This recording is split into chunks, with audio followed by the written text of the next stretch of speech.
মালাবদলের বাংলায় পাকড়াও তৃণমূলের আর এক হেভিওয়েট। এবার তোলাবাজি মামলায় গ্রেপ্তার সব্যসাচী দত্ত। গভীর রাতে রাজারহাটের বাড়ি থেকে জালে বিধাননগরের পুরপ্রধান নাগারে জেরার পর আজ কোর্টে পেশ প্রাক্তন মেয়র দুবারের বিধায়ককে।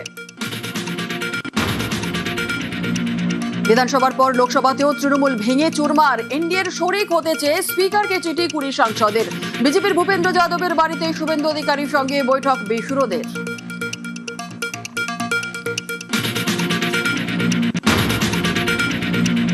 লোকসভায় কি এবার দলনেতার পদ হারাচ্ছেন অভিষেক? অভিষেকে নেতা মানতে নারাজ বেসুরোরা সাংসদরা।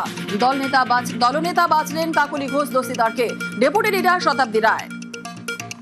তৃণমূল কংগ্রেস আর একটা ব্লক আমরা তৈরি করছি, আমরা ওদের সাথে বসবো না। এআইটিসি আমাদের চিফ হুইপ ছিল, তিনি আছেন কাকলি ঘোষ দস্তিদার, এবং ডেপুটি লিডার শতাব্দী আছে। দেশের নিরাপত্তার স্বার্থেই একজোট। বাংলার উন্নয়নের স্বার্থে কেন্দ্র রাজ্যের সঙ্গে সহযোগিতা দাবি তৃণমূলের বেসুরো সাংসদের। দলনেতা কাকলি ঘোষ দস্তিদারের। জাতীয়তা বোধ এবং জাতীয় সুরক্ষা আমাদের কিন্তু এটা দেখে কাজ করা উচিত। বাংলা বেদখল, দিল্লিতেও বেহাত। বিধানসভার অ্যাকশন রিপ্লে এবার লোকসভায়। তড়িঘড়ি দিল্লি গিয়েও মমতার হাতে রইল না দলের রাশ। রাজধানীতে বসে সংসদীয় দলের ভাঙন দেখলেন মমতা। शीशा हो या दिल हो आखिर टूट जाता है। বিধানসভার পর লোকসভাতেও তৃণমূলের ভাঙন। জোড়া ধাক্কা, এবার জোড়া ফুল হাতছাড়া। এবার কি দল ও প্রতীক দুই হাতছাড়া মমতার? মহারাষ্ট্র মন্ডলী কি প্রতীক দাবি নব তৃণমূলের? তুঙ্গে জল্পনা।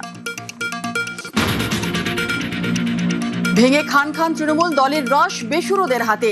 এবার শুরু ঘর গোছানো। শতাব্দী রায়ের বাড়িতে ম্যারাথন বৈঠক বেসুরোদের। সাংসদের বাড়িতে শুভেন্দুও। বেরোনোর সময় ভিক্টরি সাইন মুখ্যমন্ত্রীর।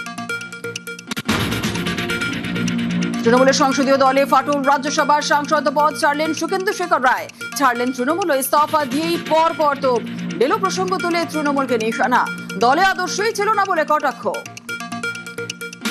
যখন ক্ষমতায় আসলো প্রথম বৈঠক হলো কোথায়? কালিম্পংয়ের ডেলো পাহাড়ে। সেখানে চিট ফান্ডের মালিকদের সঙ্গে বৈঠক হচ্ছে, তারপর চিত্র প্রদর্শনী হচ্ছে। সেই আঁকা ছবিগুলো বিক্রি হচ্ছে 10 লাখ 15 লাখ টাকায়, এবং এইটা কিনছেন কারা? চিট ফান্ডের মালিকেরা, বিভিন্ন শিল্পপতি। তো করাপশন তো শুরু তখন থেকে। শক্তি বাড়ছে নব তৃণমূলের। বিধানসভায় ঋতব্রত বন্দ্যোপাধ্যায়ের সঙ্গে বৈঠক ফিরহাদ হাকিমের। তৃণমূলের জন্মলগ্ন থেকে মমতার পাশে ফিরহাদ। এবার কি তৃণমূল নেত্রীর হাত ছাড়ছেন?